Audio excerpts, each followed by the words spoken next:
Trey, hands where I can see him. What is this? Why y'all walking up on me, dog? We've been watching you for 8 months. We know about the gift card. Watching me for what? Once is a mistake.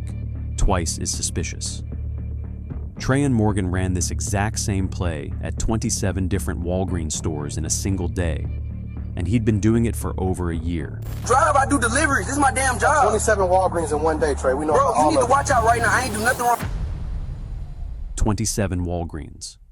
One county line crossed twice. 2 men in a single car running the exact same play at the exact same register at the exact same time of day. Store after store after store. By the time the sun went down on January 24th, 2023, Trayon Morgan and Roy Blackwood had bled Uber for $5,013.28 in a single afternoon. And they had no idea that a Broward County Sheriff's detective had been parked 4 cars behind them since their first stop in Lauderhill that morning. The full scheme would eventually cross $1 million in documented losses. This is the story of what greed looks like when it finally runs out of road. I have to ask you something before we get into this one. How many of you have used Uber Eats this month? Be honest, drop the number in the comments. Because the scheme you're about to hear about uses the exact same app that's on your phone right now, and the flaw the 2 men in this video exploited went unnoticed by Uber's fraud team for 19 straight months. Hit subscribe if you've never heard about this case. We cover the ones the news cycle skipped every single week. Trayon Morgan was born in 2002 at Broward Health Medical Center in Fort Lauderdale, Florida. His mother worked the 3 to 11 shift at a nursing home on Sunrise Boulevard. His father was not in the picture by the time Trayon was old enough to remember a face. He grew up in a 2-bedroom apartment on the west side of Lauderhill, a city of about 80,000 wedged into the middle of Broward County, all garden apartments and strip malls strung along the commercial corridor. Everybody just calls 441. That was his entire world for his first 18 years. He attended Lauderhill 6 to 12, the kind of public school that doubled as a hurricane shelter every season. His grades were what teachers called inconsistent. One teacher wrote in a progress note that Trayon was bright, capable, and easily distracted by the wrong crowd. Another wrote that he showed entrepreneurial instincts the school was not equipped to nurture. He graduated in May of 2020, the COVID class, the diploma by mail class. He turned 18 that summer and did not enroll in college. His mother had been pushing him toward Broward College's automotive program, but Trayon had other ideas. He wanted money, and he wanted it fast. He wanted to be the one putting cash on the kitchen counter at the end of the week, instead of the one watching her count out the singles from her tips. He bounced through jobs, 3 months at a Wendy's on Commercial Boulevard, the back half of 2020 at an Amazon delivery station in Pompano Beach, overnight sort shifts at $11 an hour, a 2-hour bus commute each way. By the spring of 2021, he had scraped together enough to buy a 2014 Hyundai Sonata off a private seller for $3,600 cash. 140,000 miles on it. The driver's side door did not lock from the outside. It was his. That Sonata changed everything. The day he got the registration sticker on the plate, he signed up for Uber Eats in the parking lot of the DMV on Sunrise Boulevard. He was 19. He was approved within 48 hours. The first 6 months were legitimate. By every metric Uber tracked, Trayon Morgan was a model courier. His acceptance rate hovered around 94%. He kept a 4.9 star rating across more than 700 deliveries in his first year. He worked 12-hour days and weekends. He learned every Wingstop and Chipotle and Paulo Tropical between Coral Springs and Hollywood. He cleared about $800 in a good week.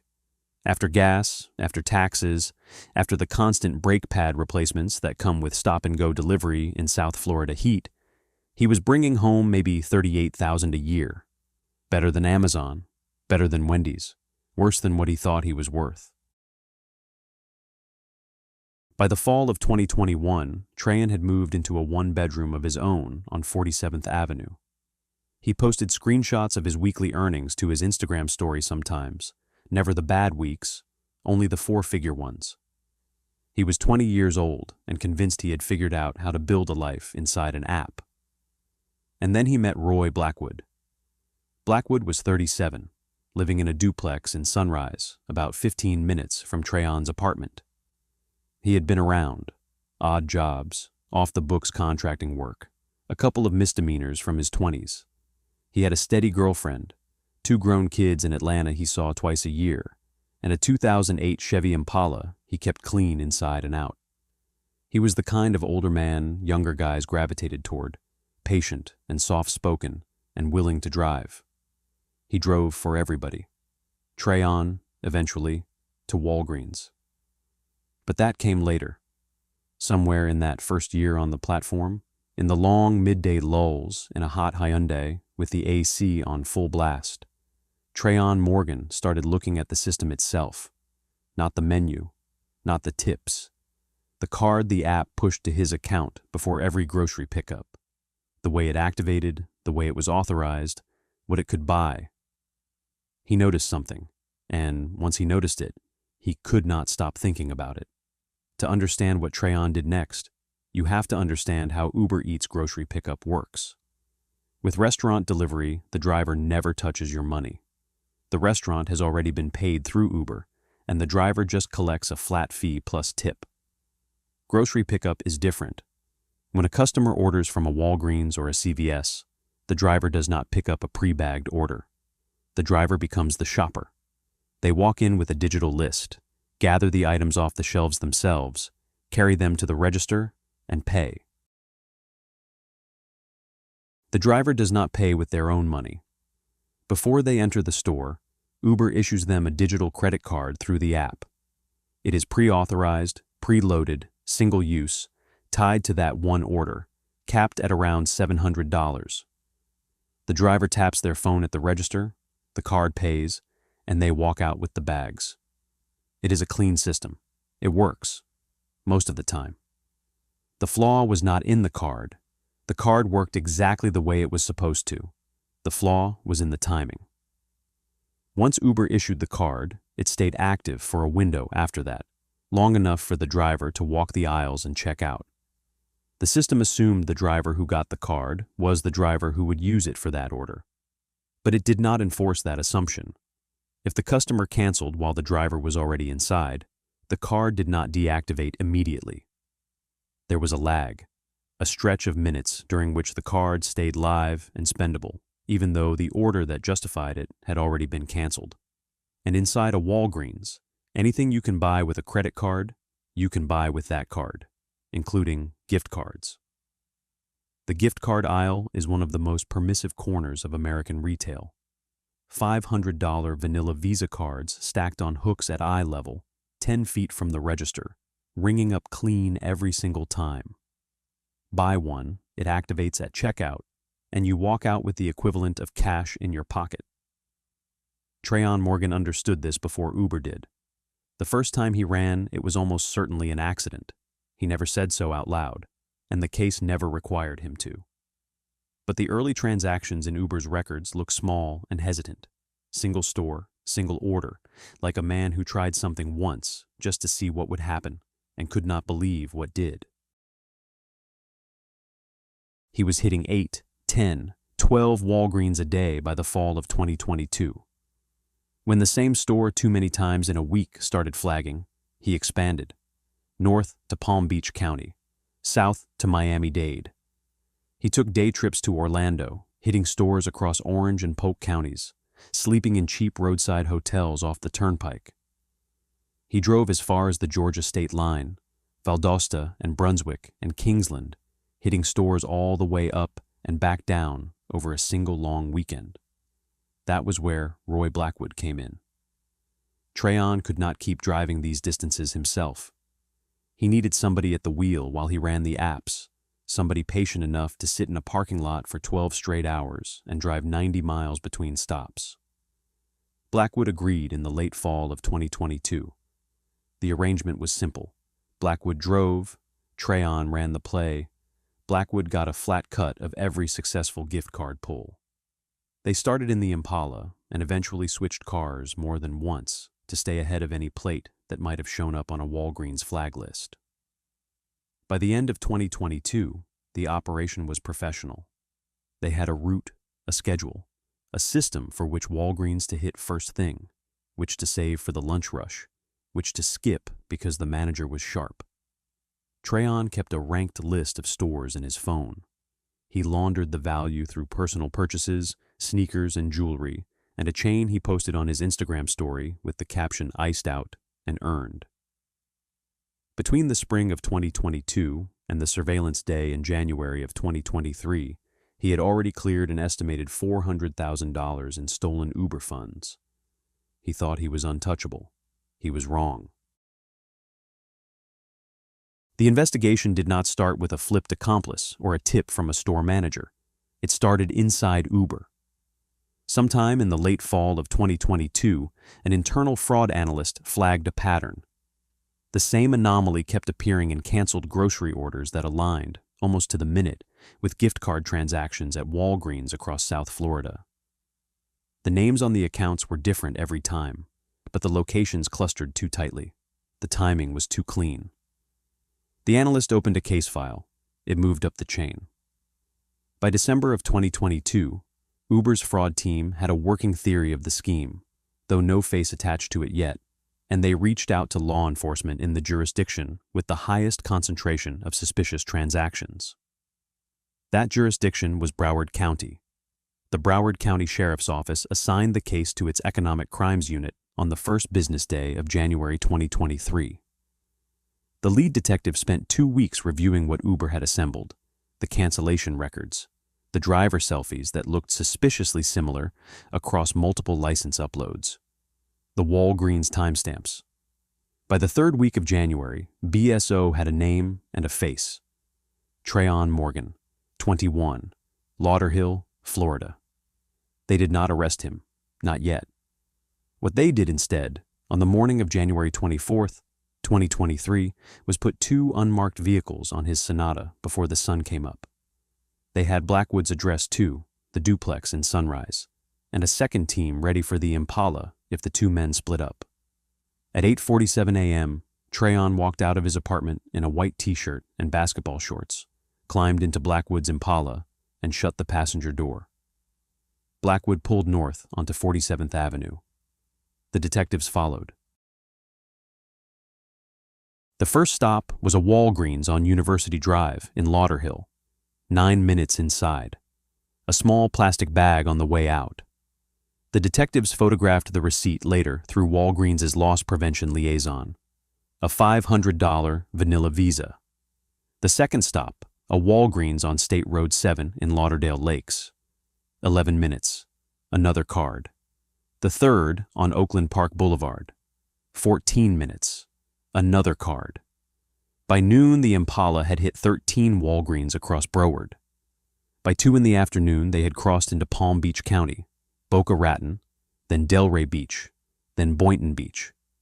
By 5, they had circled back south through Coconut Creek and Margate and Pompano Beach.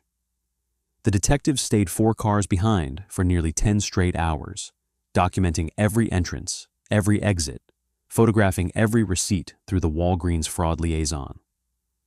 The final stop was a Walgreens in Tamarack at 7:11 p.m. Trayon walked in. Trayon walked out. Total stores hit in a single day, 27. Total loss to Uber on that single day, $5,013.28. The detectives went home that night, opened their laptops, and started writing the affidavit.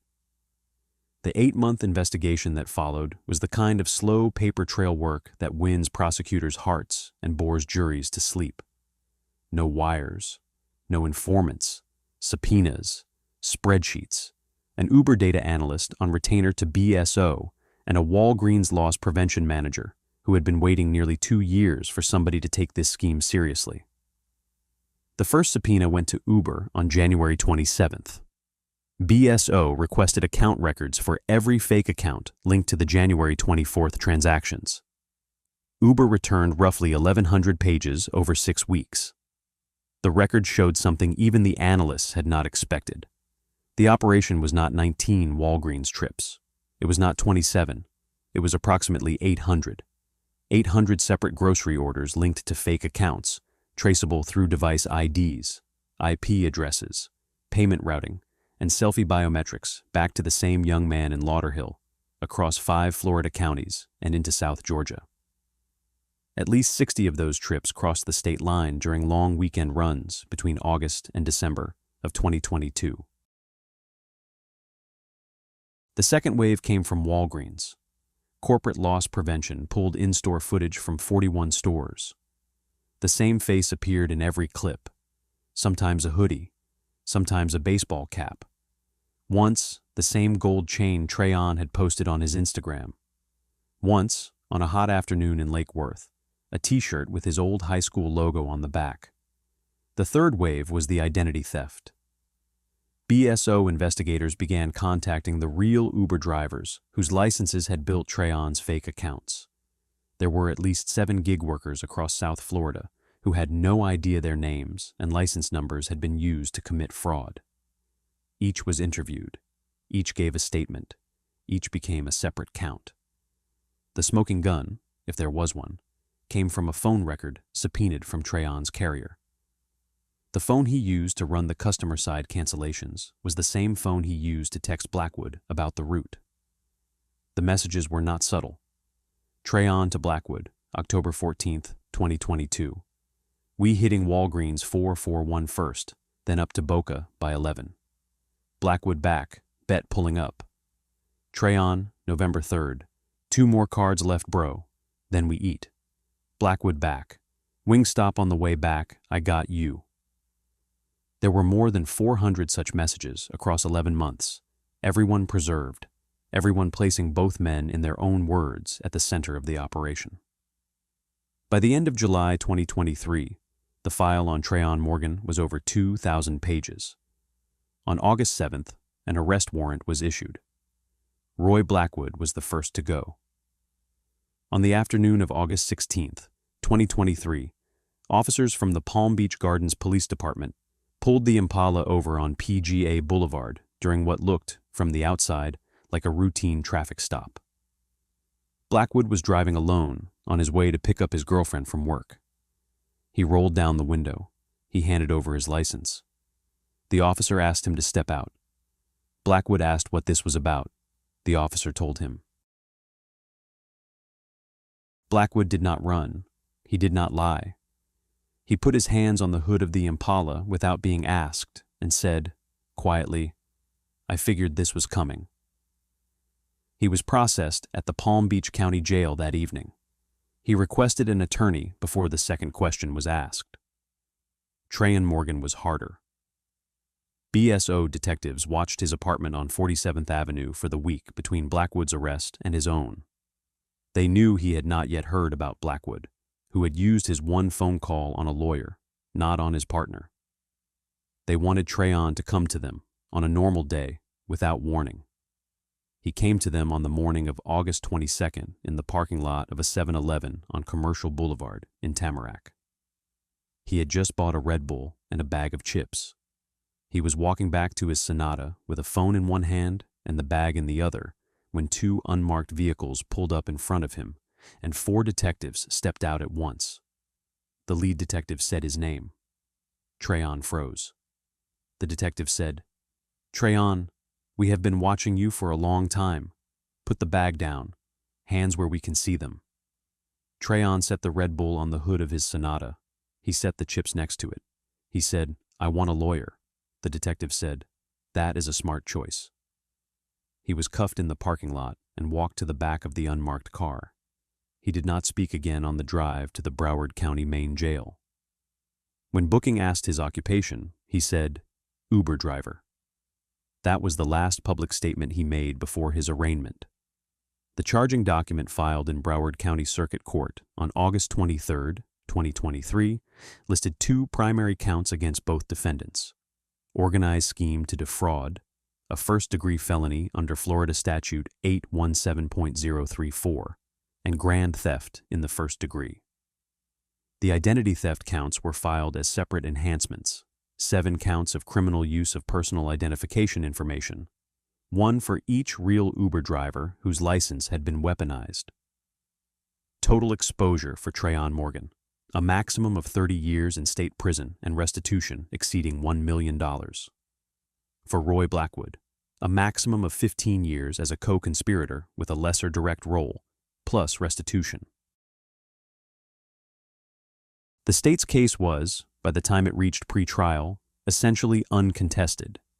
The surveillance footage existed, the text messages existed, the Uber records existed, the Walgreens footage existed, the biometric selfie match existed, the 7 identity theft victims existed and had given recorded statements. Blackwood's attorney negotiated first.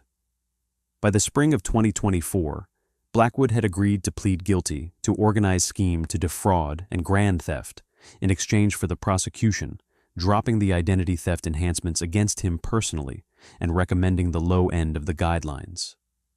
The judge accepted the plea. Blackwood was sentenced to 4 years in state prison, followed by 10 years of probation, with restitution of $237,500 owed jointly and severally with his co-defendant.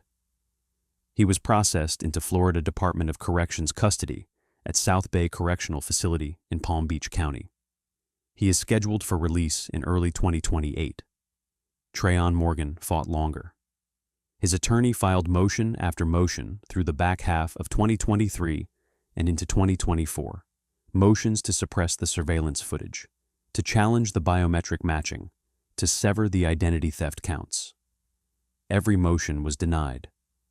By the time the trial date approached in the summer of 2024, the state was no longer offering the deal from 6 months earlier.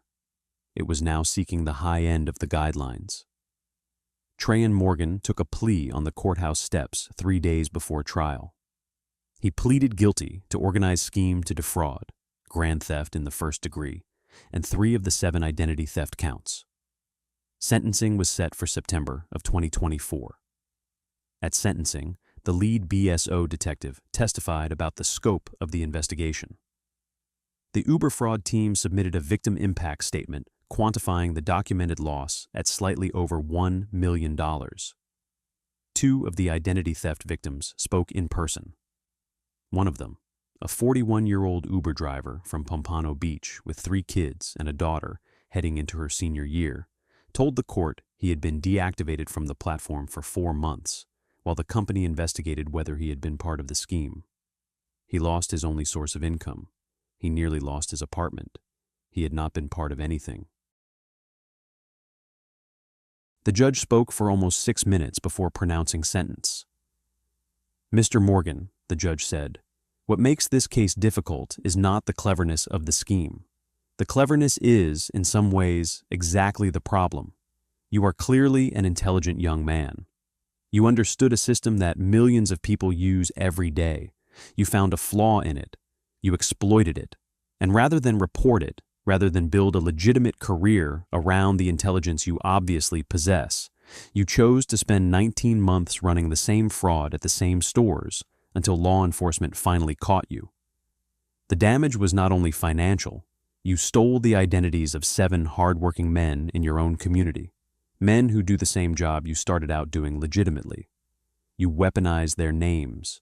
You cost one of them his livelihood for nearly half a year. This was not a victimless crime. This was not a clever heist. This was greed."